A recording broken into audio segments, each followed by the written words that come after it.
Hello and welcome. You're watching Battle of Champions. I'm your host Nikhil Naz. We're building up to that India versus Afghanistan game. Now, on the face of it, it does look like a team that's second in the group table versus a team that's second last. But you have to say both India and Afghanistan are sailing in the same boat, because this is a very, very important game if they have to make it into the semi-finals.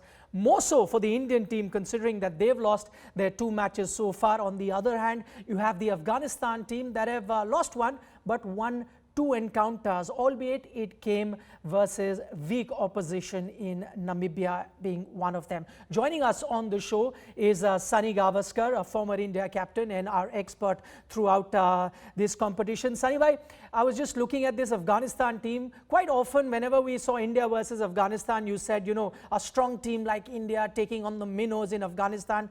But the kind of progress that Afghanistan has made in international cricket, also the kind of form that they're showing in this tournament, what would be that one word that you describe this Afghanistan team? Like, one word that comes to my mind is dangerous. You've got a better word?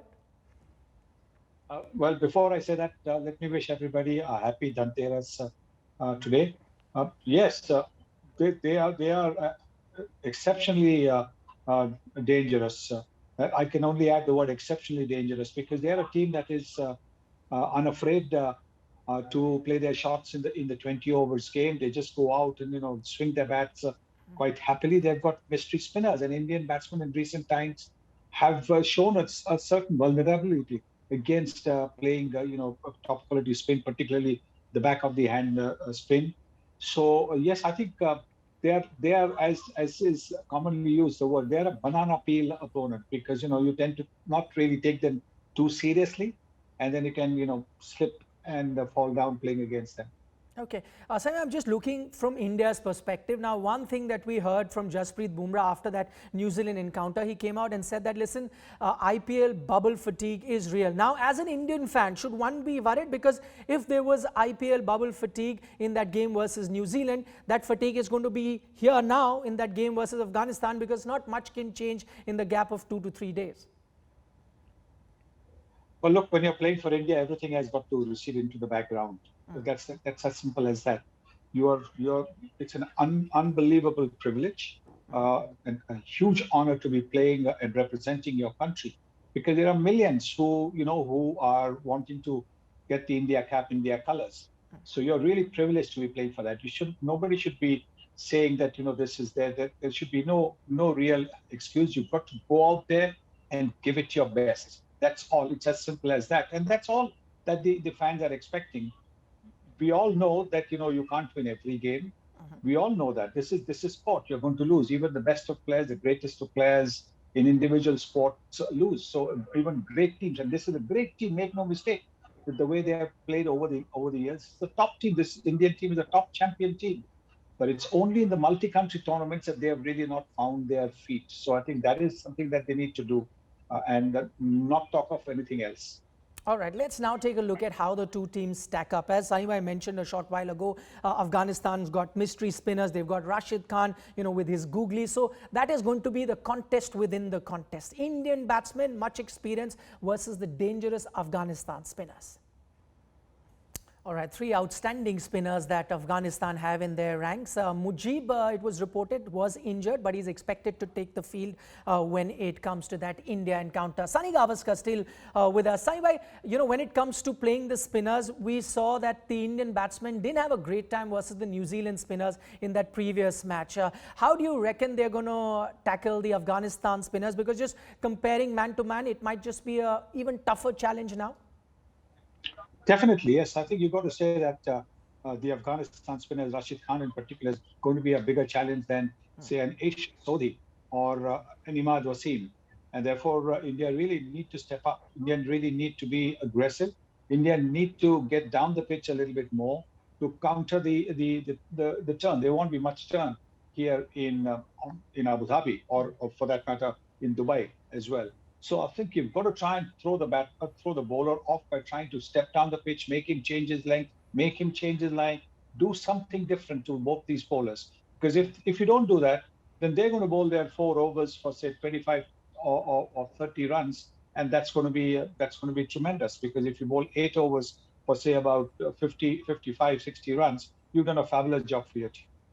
Simon, what do you think that the Indian batsmen can learn from the innings that we saw by Jos Buttler? Because that was a situation where they lost 3 wickets, and then he's a naturally aggressive batsman, but curtailed that instinct and then got his team to as far as 160 plus. I was listening to Jos during that encounter, and he said at one point, I was just looking at 120. We went to 160. That's another matter, because a lot has been spoken that India, if they're batting first, needs to get a very, very big total. But the way Jos Buttler played, is there a lesson there for the Indian batsmen going forward? But clearly, I think a win is not just a must, but a massive win is a must. So I think at this particular point of time, the think tank will be looking at what they should be doing, whether they should be batting first, whether they should be bowling first. Because provided it goes to a situation where it's a net run rate situation, then you've got to have a massive win margin to be able to qualify for the semi-finals. And that has also got to be at the back of their minds. Yes, I know that sometimes you can think too far ahead, but in such a scenario where you're already lost 2 matches and you've got to win the remaining 3 matches, you have to be just a little bit more proactive. And I do hope that the Indian batsmen in particular, are proactive, because that is the one way they'll ensure that India has a massive win. As Sunil Gavaskar says, the batsmen need to be proactive. One way of doing that is, apart from the approach, is sort that batting order as well. And I'm going to talk about Rohit Sharma here, Sunil bhai. Just some numbers that we're putting on this screen. Very interesting numbers. These are from 2018. Every time Rohit Sharma opens the inning for India in T20Is and he goes on to get a 50, and I'm looking at 7 matches there, it's a 100% win record for India. Just tells you how important he is as an opener. Every time he fires, India go on to win 100% of their T20I games. Every time he gets out for less than 10 runs, India only win 12.5% of their games. We just heard from the batting coach in Vikram Rathore saying that it was a management decision where even Rohit Sharma was part of that strategy, where they decided not to have too many left-handers in the middle, and that's why they didn't open with him. But looking at these numbers, can you think of any other position for Rohit, if not as an opener? He's got to bat at the top of the order. It's as simple as that. Let's forget what happened in the previous game. You saw that it didn't work, and so therefore you've got to go in for somebody like Rohit Sharma. What it does, it actually helps a young Ishan Kishan. If Surya Kumar Yadav is not fit still, it helps a young Ishan Kishan, because when he goes down the order, there are few overs left. Then he can swing his bat merrily, because there is no question of doing anything otherwise than swinging the bat. So I think it will actually help Ishan Kishan if he's batting down at 5 or 6, because that's the situation he'll find himself in. But like you just showed the figures just now, open with Rohit Sharma, because Rohit Sharma is the kind of batsman, once he plays even 15 overs, you're pretty much guaranteed to get about 180 to 200. Okay, the other question could be with regards to Surya Kumar Yadav. Last game, he wasn't dropped of the team. We got to know he's got back spasm, and that's why he couldn't play. Assuming that he'd be fit, would you bring him into the side, because he's, that way very fluid, can bat at any position, or you'd rather stick with the team that India went with as far as the batting is concerned versus New Zealand? Well, look at the way he started against Pakistan with that flick of Shaheen Afridi for a 6. So he's capable of those big shots. And remember, he's got very happy memories of the Abu Dhabi ground. So clearly, I think he's got to come back. I know it's a little bit hard on young Ishan Kishan, but he's got plenty of time ahead of him. And clearly, I think somebody who seems a better option. And to be at the moment, Surya Kumar Yadav seems a better option than Ishan Kishan. The only other thing that the Indian team would look at is their spinners as well. They already made a change as far as the fast bowling lineup was concerned in the previous game. Now, questions over Varun Chakravarti. He's gone wicketless in the 2 games that he's played. Some may even say that the difference between IPL and international cricket may be too much for the moment, or some people have figured him out. What would you like to see? Bring on someone like a Ravichandran Ashwin? Is that an option? Though, again, I'm looking at the Afghanistan batting. They've only got 2 lefties and only 1 lefty in the top order. That's the opener that they have. So what would you like the Indian team to go with? Well, a top-class spinner like Ravichandran Ashwin doesn't make a difference whether he's bowling to a right hand or a left hand. And then having a look at the number of mystery spinners that Afghanistan themselves are. Look at Mujib and some of the other players who are not actually playing in the 11. They have a plethora of all these mystery spinners, and therefore it might be a little bit easy for them to pick Varun Chakravarti. So definitely I would go in with somebody like a Ravichandran Ashwin. If at all they're looking for somebody to slow the pace of the surface, then you would look at Rahul Chahar as well. But there's no harm in thinking of going in with 3 spinners also. and maybe not have somebody like a Shardul Thakur play, or maybe not even have a Shami play and have a Shardul Thakur. So go in with two seamers and three spinners. And because if Hardik Pandya can come in and bowl your 2 overs of medium pace or 3 overs of medium pace, you will still have three medium pacers in your team. All right, that's very interesting there from Sunil Gavaskar. Says that's another option that India can go in with. Bring in three spinners. You could then drop Shardul Thakur. Just one question from Afghanistan's perspective, Sunil bhai. One of their more experienced campaigner in Asghar Afghan retires in the middle of the tournament. He's the guy who's played, I think, 114 odd ODIs for his team, captained them for their first test match. An experienced player like him going out now won't be available for that India game. How does that impact the setup of the Afghanistan team?